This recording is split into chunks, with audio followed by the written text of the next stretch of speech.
सांगलीत गर्भवती महिला बालकांसाठीच्या पोषण आहारात सापडला मेलेला साप। शासनाच्या आहाराच्या गुणवत्तेबाबत प्रश्नचिन्ह। शिक्षण क्षेत्रातील सर्वात मोठ्या घोटाळ्याचा पर्दाफाश। बोगस शिक्षक भरतीतून कोट्यवधी रुपयांची लूट। झी 24 तासचा खास इन्व्हेस्टिगेशन रिपोर्ट।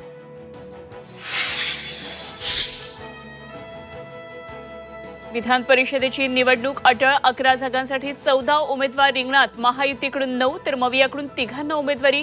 2 अपक्ष उमेदवारांनी वाढवली रंगत। आज अर्ज मागे घेण्याचा शेवटचा दिवस।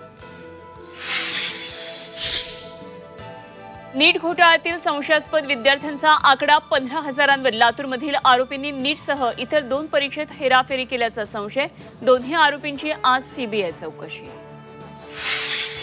संसदेच्या अधिवेशनाचा आज शेवटचा दिवस। पंतप्रधान नरेंद्र मोदी आज राज्यसभेत उत्तर देणार। राष्ट्रपतींच्या धन्यवाद प्रस्तावावर होणार चर्चा। राहुल गांधींना पंढरपूरच्या आषाढी वारीत सहभागी होण्याचं निमंत्रण।